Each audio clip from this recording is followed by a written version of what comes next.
Bom, então nós vamos começar, né, nossa primeira introdução de bioquímica, e nós iremos falar ali um pouquinho sobre o metabolismo no fígado, né, de algumas moléculas. É natural pensar em glicólise, o ciclo do ácido cítrico e a fosforilação oxidativa como uma via de mão única para a síntese de ATP. Então, neste vídeo, você vai descobrir ou redescobrir que todas as vias metabólicas nas células são ligadas a esta central interestadual, formada pela glicólise, ciclo do ácido cítrico e fosforilação oxidativa. Essas conexões permitem uma regulação coordenada de uma rede complexa de vias metabólicas. Se você se lembra, estruturas especializadas em células eucarióticas e intracelulares, distribuição de enzimas, são meios importantes para regular o metabolismo. Por exemplo, o ciclo do ácido cítrico e a fosforilação oxidativa ocorrem na matriz mitocondrial, enquanto a glicólise e muitas outras vias ocorrem no citoplasma. Durante o restante deste curso, você descobrirá mais caminhos distribuídos nesses dois compartimentos. Então, temos dois compartimentos, que é a matriz mitocondrial e o citoplasma. Durante o restante desse curso, nós vamos falar mais sobre focar nesses dois compartimentos. Como funciona todo o metabolismo de uma célula, incluindo vias distribuídas em organelas diferentes. Quando a gente se conecta, né, essa rodovia central formada por glicólise, ciclo do ácido cítrico e fosforilação oxidativa, né, nós notamos que a maioria do metabolismo da célula vai em direção, né, para essa rodovia principal, né, que é formado pela glicólise, nesse processo de glicólise do ciclo do ácido cítrico e a fosforilação oxidativa. Portanto, você pode pensar em uma rede de rodovias ou um sistema de rodovias. Imagine que nesse sistema existem poucos lugares onde as várias rodovias se convergem, correto? Você pode viajar para essa central de rodovias, né, para essa convergência, e pegar uma nova estrada e chegar ao seu destino final. Então, assim, essas centrais, né, essa rodovia central, ela aumenta a eficiência de deslocamento, limitando a necessidade de construir estradas diretas entre cada ponto do destino no sistema rodoviário. Portanto, as células usam o mesmo truque para conectar caminhos. Existem 3 centros principais no metabolismo celular. Eles não são lugares, mas são intermediários de vias metabólicas que se cruzam. Esses centros são glicose 6-fosfato, piruvato e acetilcoenzima A. Vamos falar primeiro sobre né, a rodovia central, que é a glicose 6-fosfato.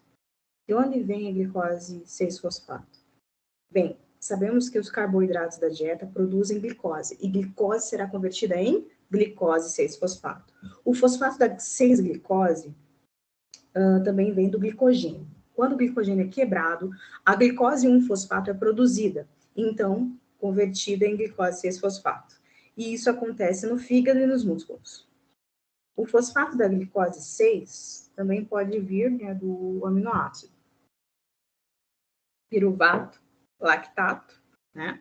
E eles são os precursores, não carboidratos, da glicose.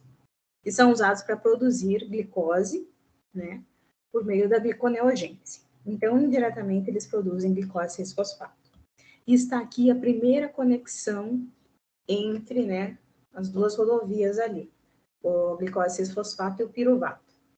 A glicose 6-fosfato é um centro, porque é o precursor de várias vias. Por exemplo, o glicose 6-fosfato está implicado na síntese de glicogênio armazenado, né, na glicose, em forma de glicose, na provisão de necessidades energéticas posteriores. O fosfato da glicose 6-fosfato também é o precursor para a via de pentose fosfato, que leva à síntese de nucleotídeos e de NADP. E, claro, o glicose 6-fosfato leva à formação de piruvato durante a glicólise. né? Então, nós temos esse centro aí, essa rodovia central de piruvato. Quais são as fontes de piruvato? Acabamos de falar sobre glicólise, que é a fonte mais importante de piruvato. Quando a glicose é quebrada em piruvato, vamos lá. Quando a glicose é quebrada, ela vai ser quebrada em piruvato.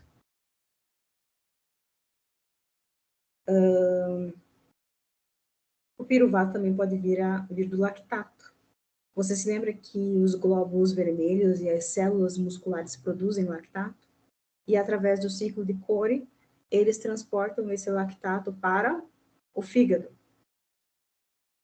Então, os glóbulos vermelhos e as células musculares podem produzir lactato, e esse lactato, pelo ciclo de Cori, ser transportado para o fígado, onde o lactato é convertido em piruvato.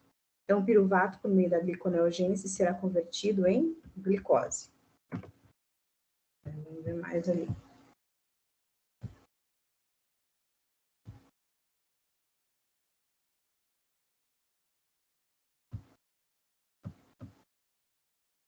O piruvato também provém da desaminação da alanina. E essa, novamente, é uma das etapas da gliconeogênese. Então, agora, quais são os produtos derivados do piruvato? Bem, o lactato é o produto a partir do piruvato durante a fermentação, para regenerar INAD+, sobre condições anaeróbicas. O piruvato pode ser convertido em alanina por transaminação. Portanto, essa interconversão entre piruvato e alanina é, na verdade, um elo fundamental entre o metabolismo dos aminoácidos e dos carboidratos, ok? Então, vamos continuar ali.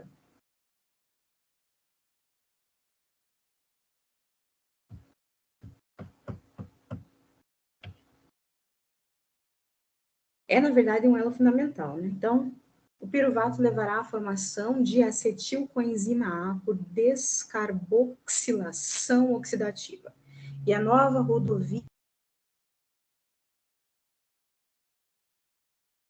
Assim, embora a coenzima A seja reciclada continuamente, as fontes de acetato necessárias para formar acetilcoenzima A são diversas.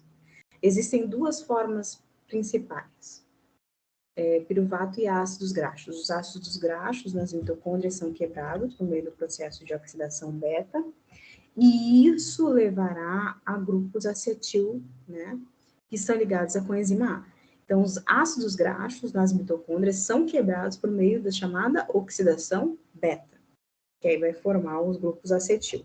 A acetilcoenzima A também pode vir de aminoácidos ou de corpos cetônicos.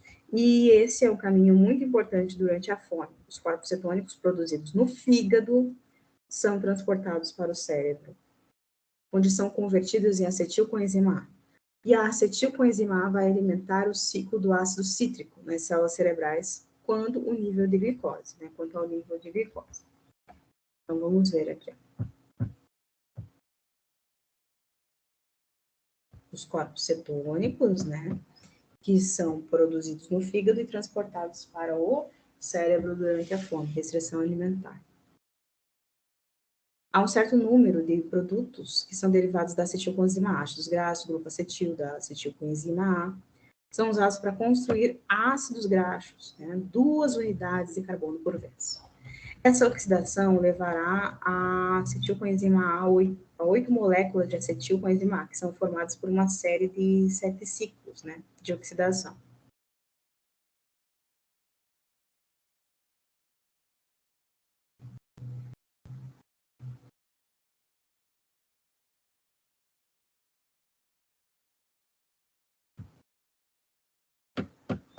Então, vamos ver ali. Nós temos essa oxidação levará à construção de 8 coenzimas acetilcoenzima A. 8 moléculas de acetilcoenzima A que são formadas por uma série de 7 ciclos de oxidação. Em cada ciclo de oxidação libera um NAD e um FAD2. Então, cada acetilcoenzima A entrando no ciclo do ácido cítrico produz 3 NAD, H, 1 FAD H2 e 1 GTP. Então, usando a mesma convenção sobre a conversão de NAD e FAD-H2 em ATP, podemos ver que um total de 108 moléculas de ATP são produzidas pela oxidação completa de uma molécula de palmitato. Isso é uma grande diferença, né? Deixa eu ver se dá para comparar.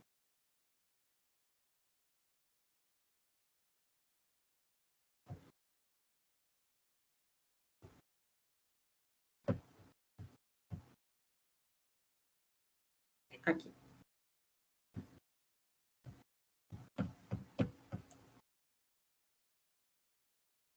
Se você comparar a quantidade de ATP produzida pelo carbono, a diferença não é tão substancial, né? Porque você tem que levar em consideração, né, a quantidade de moléculas que são produzidas pela oxidação completa de uma molécula de ATP, de palmitato. Então, assim, 108 moléculas de ATP são produzidas pela oxidação completa da molécula de ATP, de palmitato.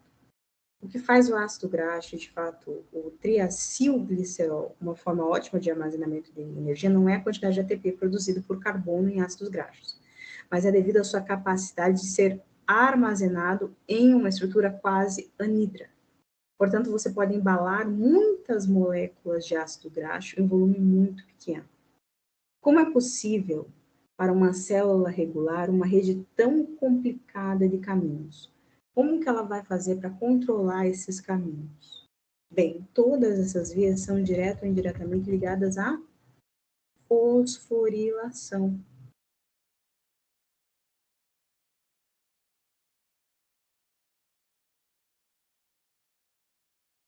Um momento ali.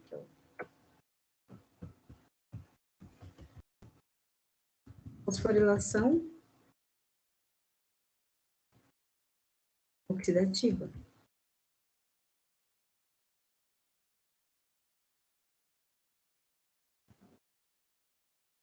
Então, todas essas vias são direta ou indiretamente ligadas à fosforilação oxidativa, um caminho que gera a maior parte do nosso ATP. Você pode adivinhar que o equilíbrio da energia da célula fortemente regula o fluxo de substratos nas vias. E você vai se lembrar que cada vez que descrevia a regulação de uma válvula metabólica em uma via, eu discuti o efeito regulatório dos indicadores de estado de alta e baixa energia, bem como o controle hormonal das mesmas válvulas metabólicas. Portanto, mesmo um número limitado de pontos de regulação em uma rede complexa pode manter a homeostase. Uma maneira de pensar sobre o equilíbrio de energia celular é considerar a relação de ação em massa do sistema ADP-ATP. Normalmente, a produção de ATP ou ADP é bastante alta. Mas vamos dar um exemplo, começando com uma célula em estado de alta energia. Portanto, a concentração de ATP é alta. Imagine que essa célula é estimulada por algum tipo de fator externo. Isso levará a um aumento na síntese de proteínas. Você tem ativação de transcrição e tradução, que consome muito energia. ATP é consumido, a proporção cai. Mas ATP está disponível, gerando uma aceleração de fosforilação oxidativa, e isso é seguido pela ativação do ciclo do ácido cítrico e glicólise. Como consequência, a relação de ação em massa volta ao seu estado original. Isso é tão simples. A síntese de ATP é controlada apenas pela quantidade de ATP disponível. Claro que não. Se você olhar para esse diagrama, que mostra a glicólise, o ácido cítrico e a fosforilação oxidativa, você pode ver que existem muitos, aqui, ó, ali, né, a quantidade de ATP, pura ADP, né, demanda uma alta quantidade de energia, que é acelerada ali por uma quantidade de fosfato, oxidação, fosforilação oxidativa. Mas vamos ver esse quadro aqui que é bem importante.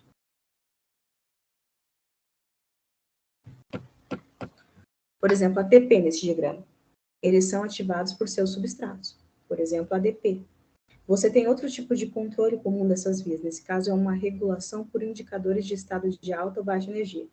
Por exemplo, citrato, que é um indicador de um estado de alta energia, tentará inibir a glicólise. Então, esse vídeo dá uma ideia da complexidade dos metabolismos celulares e da complexidade de sua regulação.